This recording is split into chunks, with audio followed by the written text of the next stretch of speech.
O que acontece quando você joga o maior detetive do mundo dentro de um dos jogos de survival horror mais brutais já criados? Resident Evil 4 não é sobre zumbis sem mente. É sobre aldeões vivos, infectados pelas Las Plagas, pessoas que ainda pensam, que ainda agem com propósito, mas controladas por um parasita. Só isso já transforma o código de Batman de nunca matar em mais do que uma filosofia. Vira um obstáculo real, armado com habilidades humanas no limite e um arsenal feito para conter e não executar. Será que ele realmente conseguiria aguentar ondas de inimigos inteligentes sem quebrar sua própria regra moral? Para descobrir, vamos acompanhar suas chances encontro após encontro, na mesma ordem que Leon Kennedy enfrentou esse pesadelo. E o primeiro teste chega sem demora: a emboscada da vila.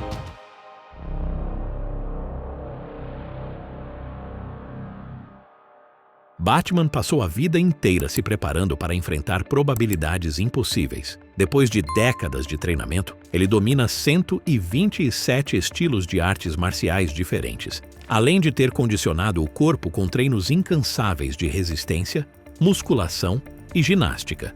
O resultado é alguém que ultrapassa com folga os níveis de controle e resistência dos melhores atletas olímpicos. Essa base faz com que ele entre no primeiro desafio de Resident Evil 4 com um conjunto de habilidades muito mais avançado do que qualquer soldado que Leon Kennedy poderia chamar para ajudar. Mas aqui, enfrentando uma multidão de aldeões armados com machados e forquilhas, a dúvida não é só se ele consegue lutar, é se ele consegue lutar do jeito dele, sem matar, sem recorrer ao Batmóvel e sem armas de fogo para reduzir o grupo. A emboscada é puro caos. Dezenas de infectados cercando de todos os lados, sem nunca recuar, até que o sino da igreja toque e ponha fim ao massacre. Leon resolve essa parte com armas de fogo, pistolas, escopetas, barricadas improvisadas. Mas Batman não tem esse recurso. Nada de granadas, nada de headshots, nada de lâminas perfurando o coração. O que ele leva são ferramentas feitas para incapacitar. Batarangues de impacto lançados em alta velocidade, versões eletrificadas para choques não letais, bombas de fumaça para cegar os inimigos e flashes que derrubam grupos por alguns segundos preciosos. O gancho o ajuda a alcançar os telhados e o gel explosivo, usado com cuidado, pode derrubar estruturas frágeis, sem matar ninguém diretamente. Esses gadgets dão espaço para respirar, mas espaço some rápido contra 30 inimigos que não hesitam nem recuam.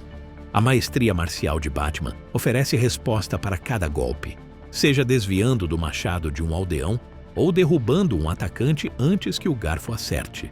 Mas aqui, a luta não se decide pela técnica, se decide pela resistência. Os ganados não sentem medo, não se intimidam com sombras e não caem em táticas psicológicas que funcionam em Gotham.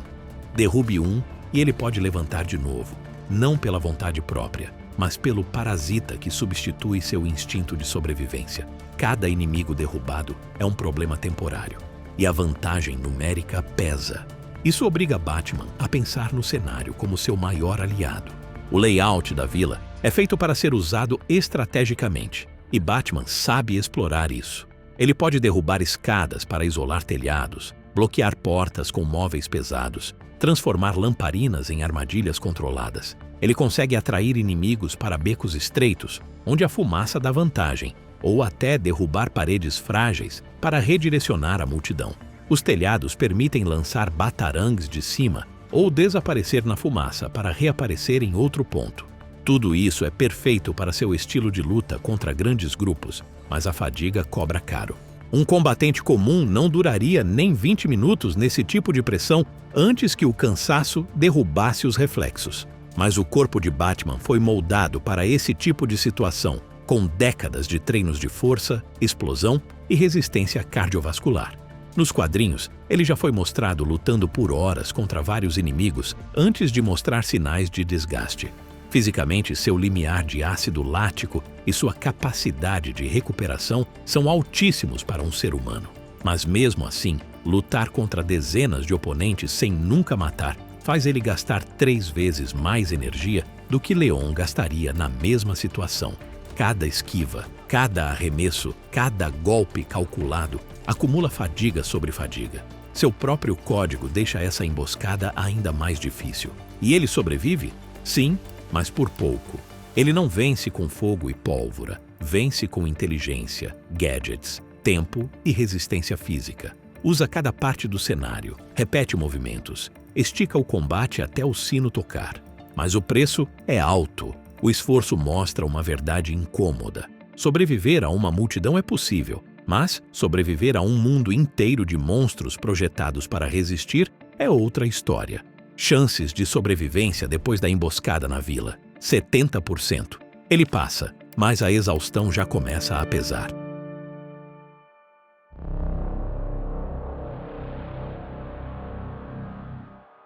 Quando o cenário muda para o castelo de Salazar, o jogo inteiro ganha outro ritmo. Corredores estreitos, paredes que se movem e armadilhas mecânicas transformam a sobrevivência em algo parecido com uma partida de xadrez. Cada passo exige cálculo e cada erro custa caro. Para Leon, essa parte é um teste de paciência, com gerenciamento de recursos, lutas seguidas e quase nenhum tempo para respirar. Para Batman, no entanto, o castelo não é só uma ameaça, é também uma fonte de oportunidades. Armadilhas feitas para matar viram ferramentas de manipulação e a própria arquitetura se transforma em recurso estratégico. A especialidade dele em escapologia e engenharia brilha nesse ponto. Batman é capaz de se soltar de uma camisa de força complexa em menos de 1 minuto, e sua mente polímata engloba conhecimentos profundos em elétrica e mecânica. Enquanto Leon precisa esperar lâminas pararem de girar ou correr antes que flechas sejam disparadas, Batman encara cada armadilha como um quebra-cabeça diante dos olhos. Uma placa de pressão se torna um sistema a ser desarmado ou reprogramado. Uma besta automática escondida numa parede pode ser redirecionada para disparar contra os próprios cultistas. Onde muitos veem claustrofobia e opressão, ele vê máquinas prontas para serem reutilizadas. Os enigmas do castelo, que para Leon são apenas emblemas a serem trocados ou portas com fechaduras intrincadas, para Batman são recursos adicionais. Uma parede giratória que se abre para um corredor secreto não é apenas passagem, mas uma forma de canalizar inimigos para armadilhas ou isolá-los. Candelabros, pontes móveis e até as salas com lava servem como vantagens táticas. Ambientes criados para atrasar Leon. Para Batman, viram terreno para preparar emboscadas. Mas o maior desafio desses corredores não é um enigma ou uma armadilha, é o Verdugo.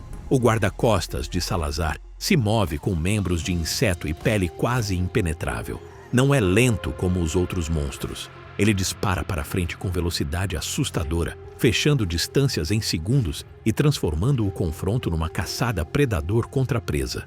Leon enfrenta isso quebrando cilindros de nitrogênio líquido para congelar a criatura por alguns instantes e, em seguida, usando armas pesadas.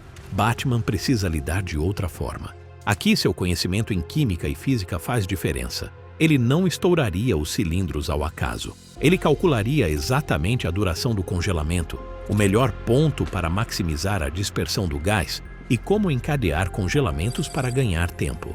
Para ele, o nitrogênio não é uma arma, é um método de controle de espaço e de reposicionamento. O Verdugo se liberta, mas cada intervalo é aproveitado para se distanciar e reorganizar a rota de fuga. Sua experiência em escapologia funciona também aqui. Não é uma luta tradicional, é sobreviver dentro de uma armadilha viva, ficando sempre um passo à frente.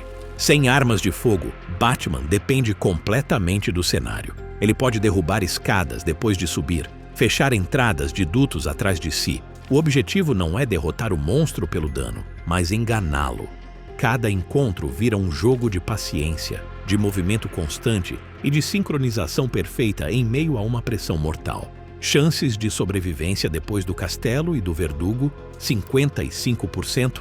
Batman dobra o ambiente à sua vontade, mas o Verdugo quase o encurrala. A ausência de poder de fogo o deixa à beira do colapso.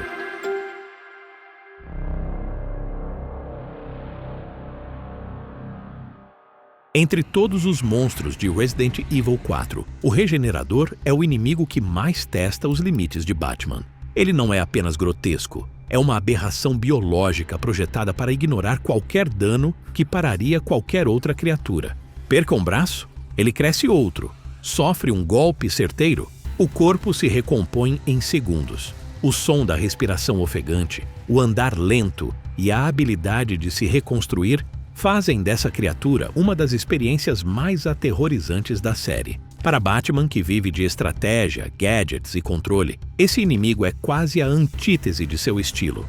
O Regenerador, junto do ainda mais mortal Iron Maiden, é um tipo de adversário contra o qual combate convencional não funciona. No jogo, a única forma eficaz é usar uma mira infravermelha para localizar e destruir os parasitas dentro do corpo. Mas Batman não carrega rifles, nem teria a frieza de atirar em algo que ainda tem aparência humana. Isso o empurra para um beco sem saída. Precisa encontrar uma maneira de neutralizar a ameaça sem matar.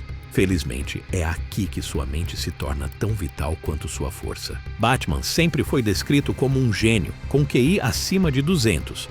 Ao longo de sua carreira, estudou dezenas de ciências: biologia, química, engenharia, matemática, ciência da computação e física, além de criar tecnologia comparável à de arsenais militares.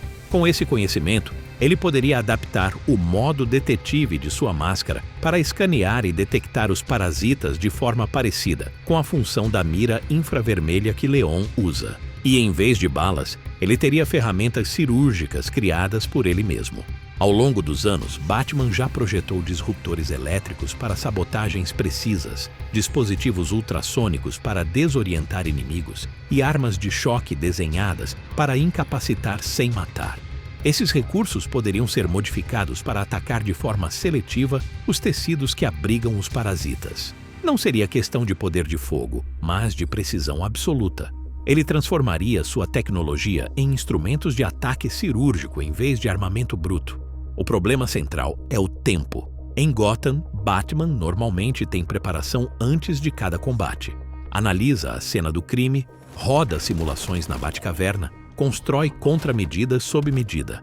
Contra o Regenerador, ele não tem essa janela de preparação.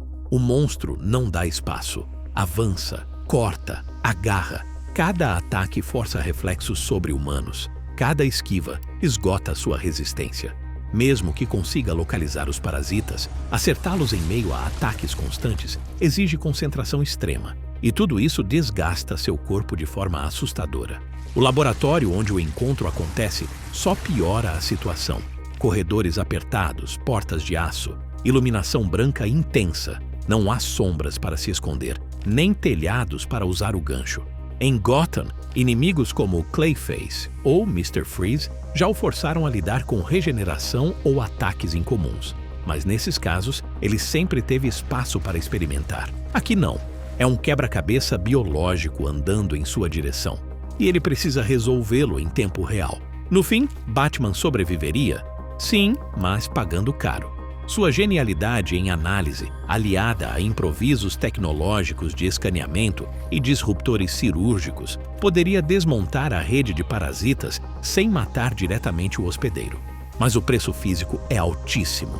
Sua energia se esgota mais rápido do que em quase qualquer combate de Gotham, e o corpo fica no limite da exaustão. Chances de sobrevivência depois do Regenerador: 40%. Ele vence pela mente, não pela força, mas saiu quase quebrado fisicamente.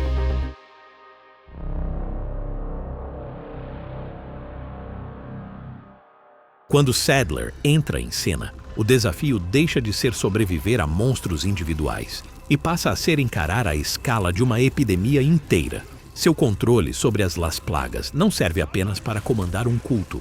Ele transforma a biologia em arma. O parasita converte pessoas comuns em soldados sob comando direto, espalhando a infecção como fogo em floresta seca. Contra essa ameaça, força bruta importa menos do que intelecto, disciplina e ciência. E isso, justamente, é o que mais define o Batman.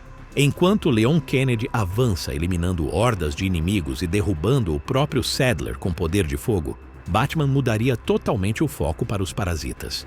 Sua mente já foi descrita inúmeras vezes como praticamente sem igual, e seus conhecimentos cobrem biologia, química e física.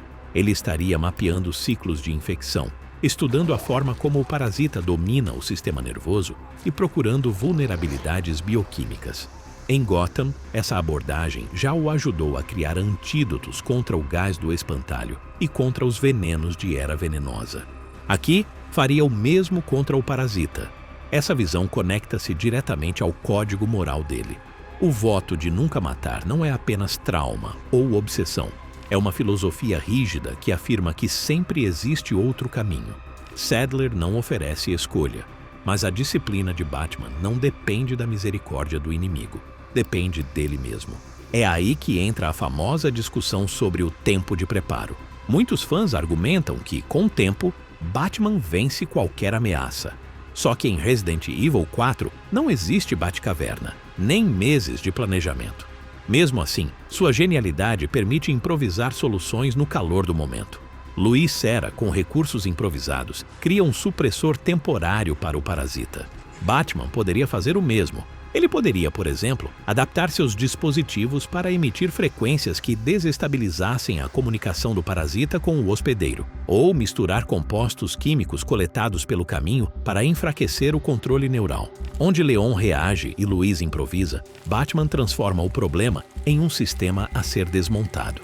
Além disso, manipulação mental não é novidade para ele. O Chapeleiro Louco usa sinais para controlar vítimas. Era Venenosa manipula por feromônios e toxinas. A diferença é que Sadler usa biologia em vez de tecnologia, mas o princípio se mantém. Para Batman, separar controlador de controlado é a chave. No fim, sua estratégia não seria exterminar, mas suprimir. Ao analisar fases de crescimento, proteínas do parasita e formas de transmissão, ele buscaria atrasar a replicação e ganhar tempo para pensar em soluções mais permanentes. Claro que não salvaria todos os infectados nem todos os cultistas, mas mudaria a lógica do combate. Resident Evil 4, na versão original, é sobre sobreviver e escapar. Com Batman, vira uma tentativa de contenção e possível cura. Se Sadler forçasse um confronto final, Batman não enfrentaria apenas um vilão. Enfrentaria um sistema inteiro, tentando desmontar a base biológica que o sustenta. E ao fazer isso, mudaria o desafio de algo físico para algo científico e filosófico. Não como sobreviver a uma praga, mas como redefinir o que significa sobreviver. Chances de sobrevivência.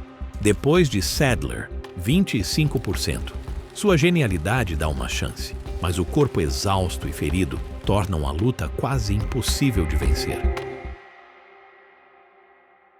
Depois de atravessar Batman pelo pesadelo de Resident Evil 4, fica claro que suas chances de sobrevivência diminuem a cada etapa. Na emboscada da vila, ele mostra que consegue resistir a números esmagadores usando preparo físico, gadgets e táticas ambientais. Mas o preço é a exaustão que já começa a pesar. No Castelo de Salazar, sua genialidade em engenharia e manipulação de armadilhas o mantém um passo à frente dos cultistas e até do Verdugo, mas a falta de poder de fogo o obriga a apostar em paciência e desgaste em vez de vitória direta. Quando encontra o Regenerador, sua mente é a única coisa que o mantém vivo, improvisando soluções tecnológicas em tempo real, mas o esforço deixa seu corpo no limite. E diante de Sadler, a luta já não é só física, vira uma batalha científica e filosófica, onde a prioridade não é destruir, mas conter e talvez curar. Só que nesse ponto ele está ferido, cansado e sem reservas. No balanço geral, as chances de Batman sobreviver a noite inteira ficam em torno de 25%, 1 em 4. Não é a força bruta que o carrega, nem apenas os gadgets, mas a capacidade de transformar cada situação em um enigma a ser resolvido. Porém, o mesmo código moral que o define, o de nunca matar, também o enfraquece, porque faz cada combate custar 3 vezes mais esforço do que seria necessário. E isso vai drenando suas chances até quase zero. Mas ainda resta a dúvida. Será que, com sua genialidade, Batman conseguiria sintetizar uma cura usando apenas os recursos limitados da ilha, como Luiz Serra fez? Ou sua insistência em métodos não letais falharia contra um parasita que só entende a erradicação? E aí, qual é a sua análise?